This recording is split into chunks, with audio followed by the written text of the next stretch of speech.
सेवा का आनंद ले रहे हैं ना? अवश्य। मुझे आशा नहीं थी कि वासुदेव भी इतने रसिक स्वभाव के हैं। महाराज, आपका ये पात्र मदिरा से रिक्त क्यों है?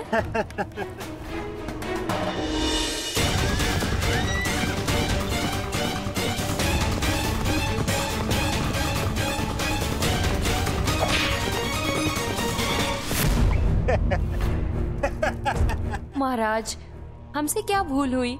अभी तो आप युद्ध का आनंद उठाते रहे, लेकिन हमें भी तो आप अपनी सेवा का आनंद लेने दीजिए।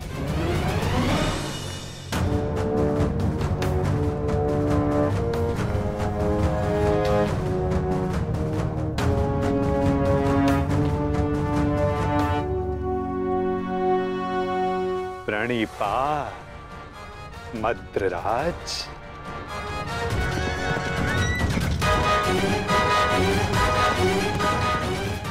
आशा करता हूं कि इस वासुदेव अतिथि सत्कार में कोई त्रुटि ना रह गई हो।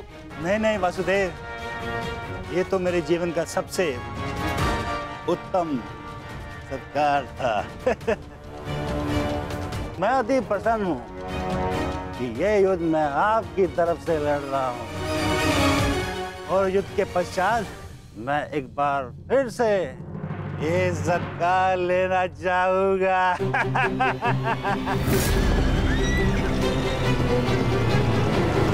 अवश्य, ऐसा सत्कार मैं आपका एक बार क्या कई बार करवाऊंगा, परंतु मैं आपसे आश्वासन नहीं मांग रहा हूं। मैं आपसे वचन चाहता हूं कि इस युद्ध में आप पूर्ण बल से और पूर्ण मनोयोग से हमारी सहायता करेंगे ना आप मद्रराज? आपको मेरे आश्वासन पे संदेह है? तो ठीक है, मैं आपको वचन देता हूं कि जिसने मेरा ऐसा उत्तम सत्कार किया है, मैं युद्ध के अंत तक उसके पक्ष से लड़ूंगा। मैं आपको वचन देता हूं कि प्राण जाने तक मैं शल्य अपने अतिथि की ओर से अपने शत्रुओं का नाश करूंगा।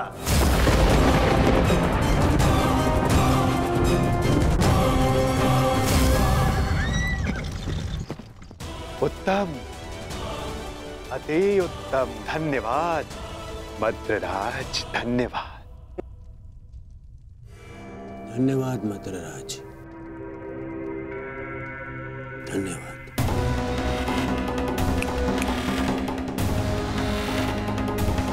मैं दुर्योधन कौरवों की सेना में आपका स्वागत करता हूँ। तुमने सत्कार किया था मेरा, ये भ्रम में रख के मुझसे वचन लिया।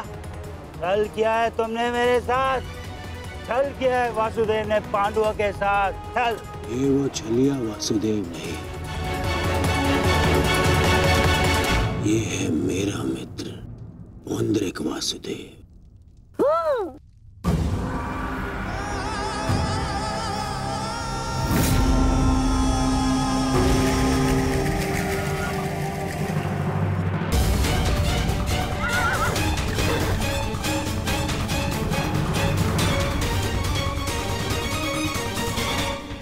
ये मामा श्री की सेना कौरवों के शिविर की ओर क्या कर रही है?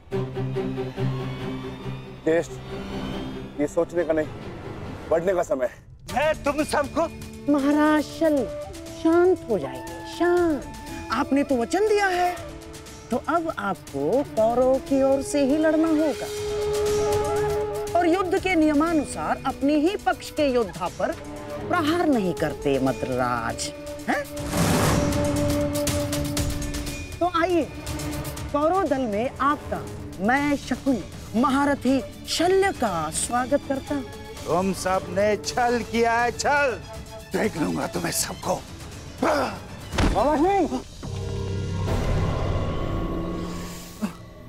ये सब क्या हुआ?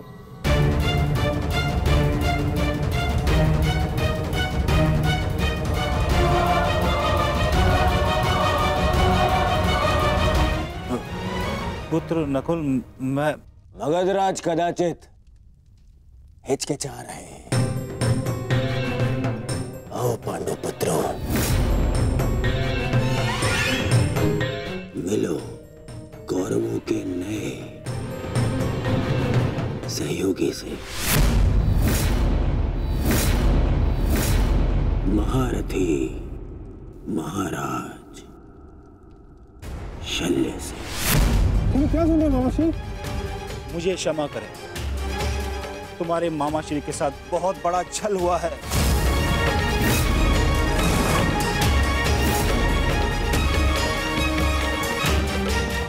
मुझे भ्रम में रखकर वचन लिया गया है मुझसे। भ्रम से ही सही, परंतु आप वचन के भार से बद्ध है मद्रराज। दुर्योधन, तुमने हमारे साथ छल किया है। मामाश्री ने सबसे पहले हमें आश्वासन दिया था।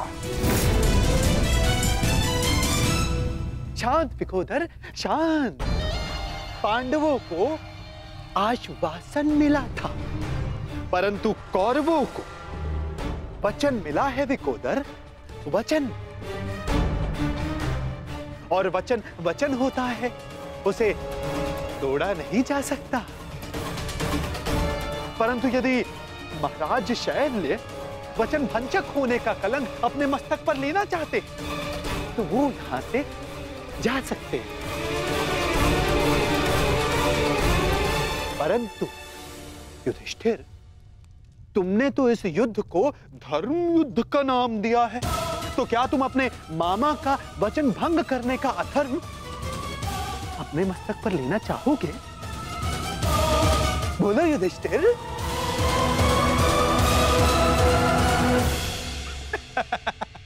ये सब तुमने किया है पाखंडी। सावधान,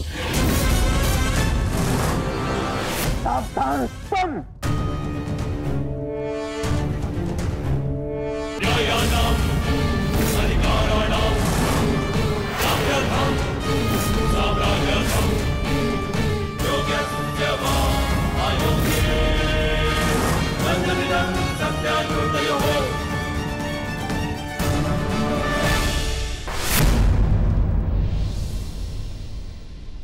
रुक जाओ दुर्योधन।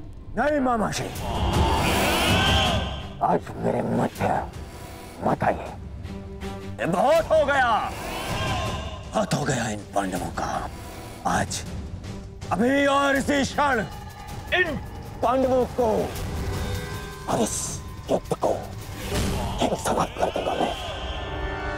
और मुझे भी कोई कारण नहीं दिखता कि मैं तुम दोनों को अभी उसी समय समाप्त न कर डालूं।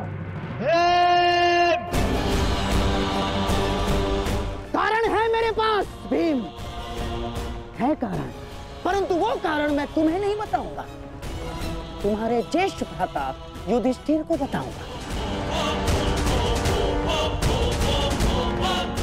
क्यों धर्मराज, आप तो स्वयं धर्म के प्रतीक हैं। आपसे ऐसे अधर्म की आशा नहीं की थी मैंने। अधर्म आपने किया है मामाश्री। आपने मामाश्री शल्य को अपनी चाल में फंसा। कोई छल नहीं किया, कोई अधर्म नहीं किया है मैंने।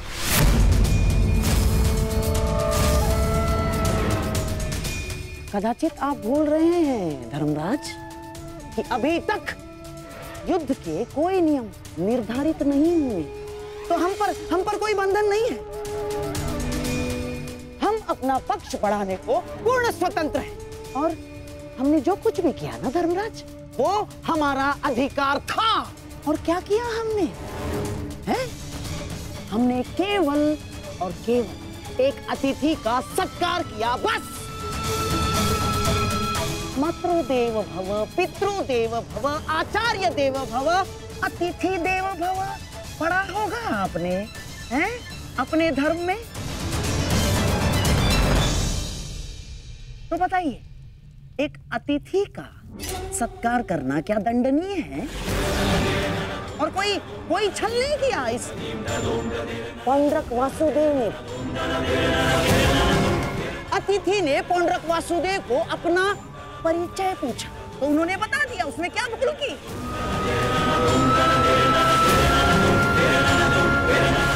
और हाँ, आपके मामा श्री शल्य पर हमने कोई दबाव नहीं डाला। ना ना ना ना ना ना, ना। बिल्कुल दबाव नहीं डाला, अपितु हमारे आतिथ्य से प्रसन्न होकर हमारे साथ रहने का उन्होंने हमें वचन दिया स्वयं।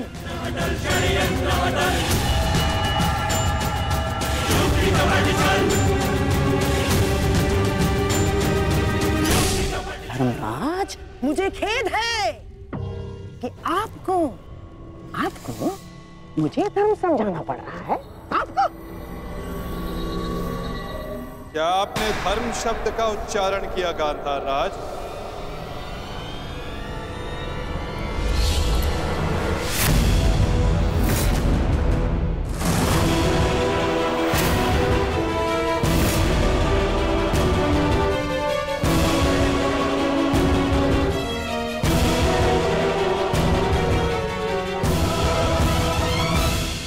धर्म अधर्म का ज्ञान आपके मुख से सुनकर आश्चर्य हुआ। उनके मुख से जिन्होंने स्वयं कभी धर्म की सीमा का मान न रखा,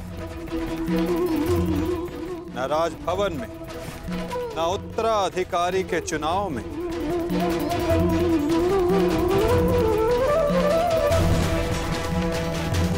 न द्यूत क्रीड़ा में, न दूत के सत्कार में, और आप धर्म की बात करते हैं गांधार राज। इनसे और क्या अपेक्षा की जा सकती है माधव? आज तक अधर्म और छल के अतिरिक्त इन्होंने हमें दिया ही क्या है? अब ये मामाश्री का धर्म है, वो ही बताएंगे कि उन्होंने किस और से युद्ध करने का निर्णय लिया है। मेरा भी तो प्रश्न यही है, परंतु कुछ भी कोई भी निर्णय लेने से पूर्व एक बार तनिक सोच लीजिएगा। हाँ? इस बात का स्मरण रखिएगा कि एक राजा का अपने नियम को तोड़ना अशोभनीय, निंदनीय होता है।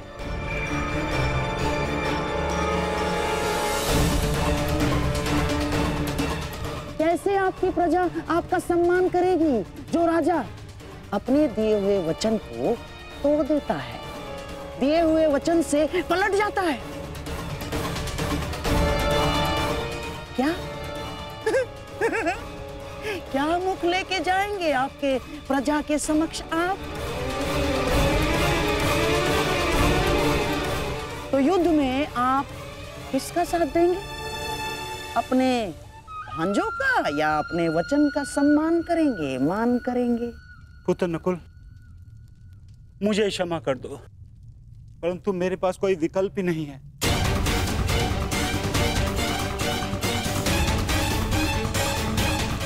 मुझे अपने वचन के मान के लिए इन कौरवों का पक्ष चुनना ही होगा।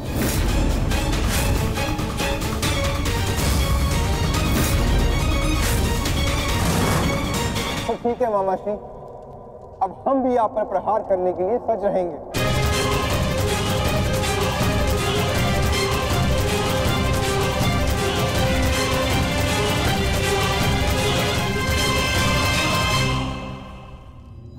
आपको इस निर्णय का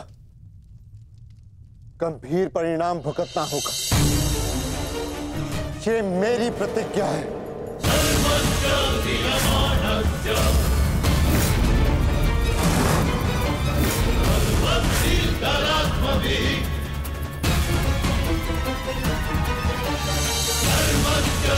पुत्र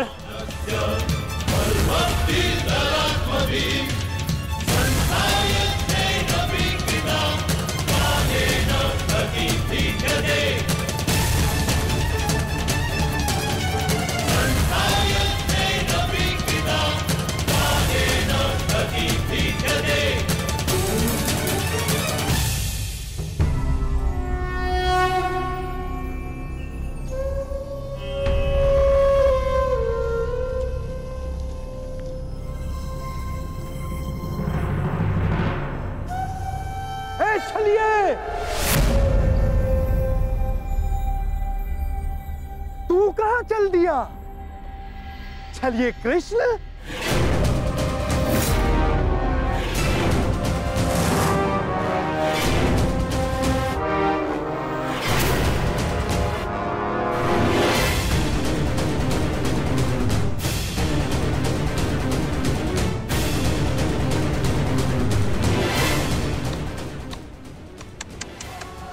ये क्या देख रहा हूं? वो कृष्ण जिसके मुख से मुस्कान कभी जाती ही नहीं थी, आज वो इतना गंभीर मुख बनाकर बैठा है, इतना विद्रूप मुख बनाकर बैठा है। तनिक सोचो, युद्ध के पूर्व ही तुम्हारी ये दशा है, तो युद्ध के पश्चात तुम्हारी कैसी दशा होगी? अब मुझे तुम्हें देखकर क्रोध नहीं आता, दया आती है, दया।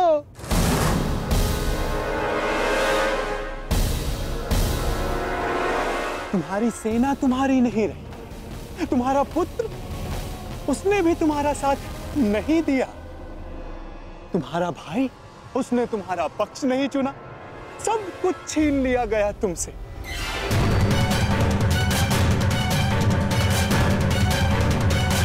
अरे हाँ, मुझे तो अभी स्मरण हुआ, तुम तो बड़ा मायावी बनते हो ना, तो क्यों नहीं रोक लेते ये सब? हाँ, रोक लो, रुको।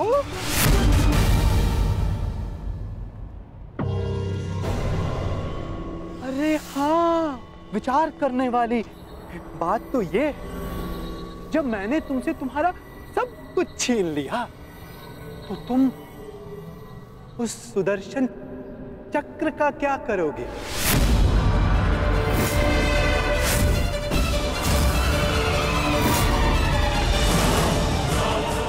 क्या करोगे तुम उस सुदर्शन चक्र का?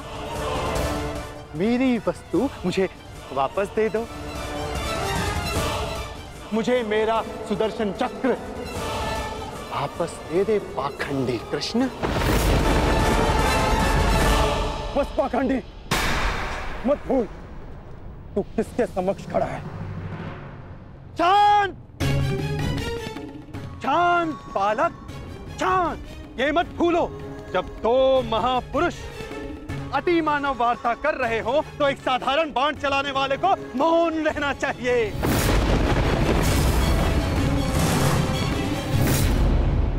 दुष्ट पौंड्रक, मैं आज ये सिद्ध कर देता हूं तू कितना बड़ा अतिमानव है। अरे मूर्ख, तू अपनी तुलना वासुदेव से करता है। यदि साहस है तो आ और आके मुझसे युद्ध कर।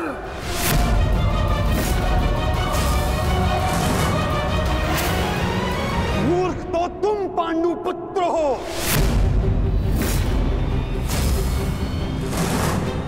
जो ये कभी नहीं समझ पाए कि कोयला कौन है और हीरा कौन, स्वर्ण क्या है और ताम्र क्या है। तुम सब अपनी आंखें खोल के देखो, ये जो तुम्हारे समक्ष खड़ा है, ये छलिया है, और मैं ही हूं वास्तविक वासुदेव, पौंड्रक वासुदेव, महाशक्तिमान, महाबलशाली।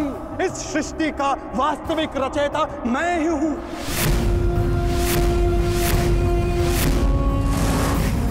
यदि मैं चाहूं तो तुम सबको एक क्षण में तुम सबका अंत कर सकता हूं। इसलिए मुझे मेरा अस्त्र उठाने के लिए पौंड्रक,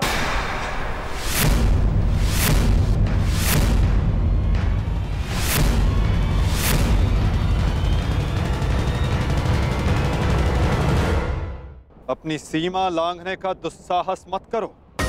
मैं तुम्हें पहले भी चेतावनी दे चुका हूं और आज अंतिम चेतावनी देता हूं। मुझे वो करने के लिए बाध्य मत करो जिसके पश्चात तुम्हें पश्चाताप करने तक का अवसर ना मिले।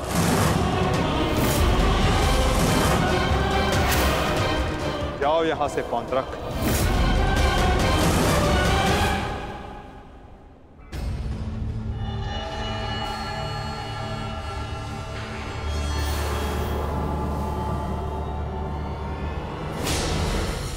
अवसर तू मुझे देगा, मुझे, वास्तविक वासुदेव को, पौंड्रक वासुदेव को।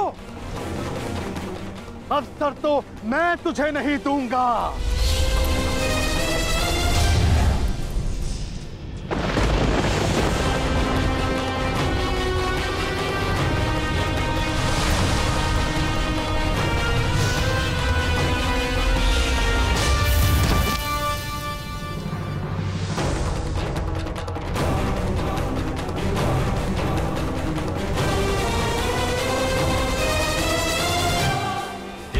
दृष्टि से बाण शक्ति से जीते ये सारा रण। शांत चित धरे आत्मबल भरे जीते हर बाधा कर। छूट ना पाए लक्ष्य हो जाए सूक्ष्म सा झुका होकर। वेग है सूर्य तेज है कवच चढ़ा इसके। दोबारा ऐसा दुस्साहस मत करना, अन्यथा कुछ करने के योग्य नहीं रह जाओगे पौंड्रक। मेरे पक्ष में होकर मुझे पर प्रहार करता है मूर्ख दुर्योधन। ये तुम्हारा मित्र है या शत्रु? तुम्हें पूर्ण विश्वास तो है ना कि ये हमारे ही पक्ष में है? इस सूत पुत्र मित्र को समझा दो कि मेरे और उस पाखंडी कृष्ण के मध्य आना बंद करे, अन्यथा तुम्हारे मित्र को दुष्परिणाम भुगतना होगा। मित्रगण, पौंड्रक उचित कह रहा, तुम हमारे पक्ष में हो तो पौंड्रक को वासुदेव पर प्रहार करने से क्यों रोका? क्योंकि मैं वीर दुर्जय योद्धा दुर्योधन के पक्ष में हूं। पीठ पीछे वार करने वाले को कायर कहा जाता है, वीर नहीं। और ये कहां का न्याय है मित्र, जहां एक निहत्थे पर पीछे से वार किया जाता है? क्या युद्ध से पूर्व ही हमारे पक्ष के योद्धा युद्ध के नियम भूल गए हैं?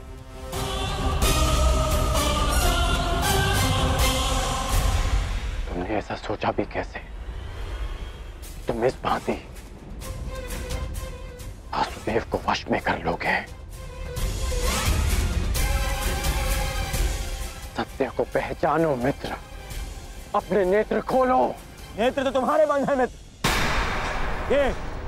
ये छलिया कोई अवतार नहीं है, केवल मायावी है। शांति सभा में जो कुछ भी घटित हुआ केवल इस छलिए की माया थी। माया थी वो।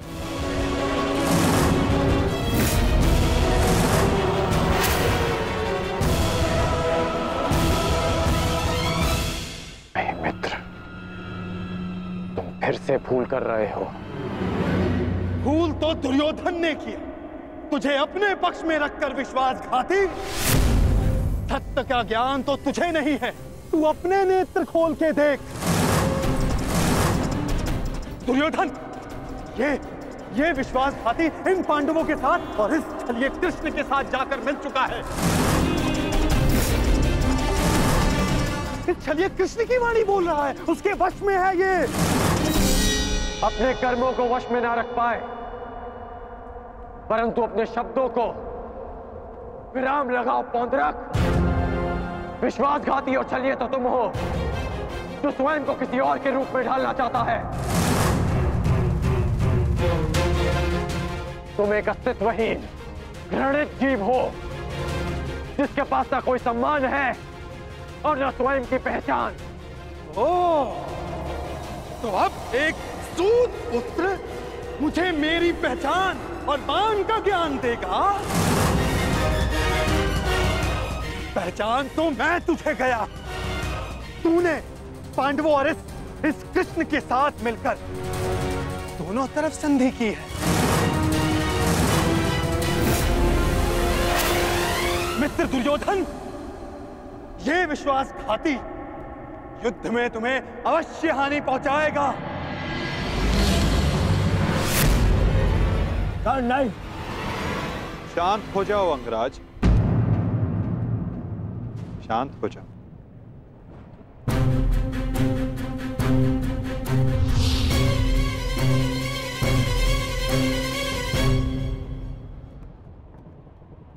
उचित ही तो कहा था पौंड्रक ने। आज मेरा हर अपना, मेरा हर संबंधी मेरे विपक्ष में खड़ा है, और अब तो मेरा नाम भी मेरा नहीं रहा, उसे पौंड्रक ने ले लिया। सत्य कहा तुमने पौंड्रक, तुम्हें वो अवश्य मिलना चाहिए जिसके तुम अधिकारी हो।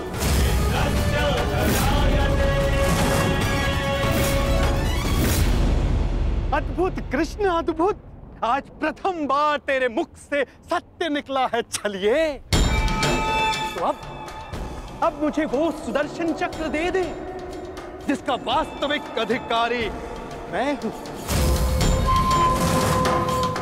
दे मुझे वो सुदर्शन चक्र। ठीक है पौंड्रक, मैं इसी क्षण दोनों पक्षों को साक्षी मानकर तुम्हें वो देता हूं जिस पर तुम अपना अधिकार समझते हो।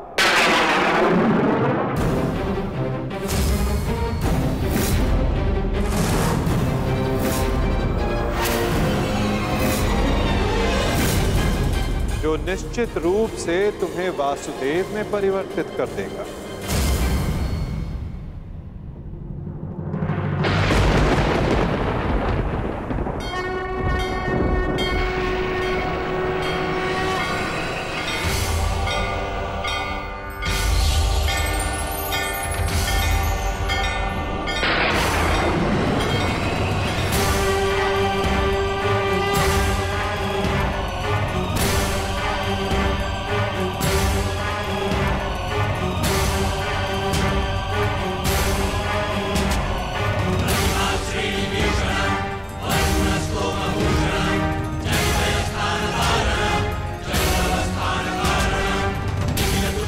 ये लो पौंड्रक, वो अस्त्र जिसका वास्तविक वासुदेव के पास होना अनिवार्य है।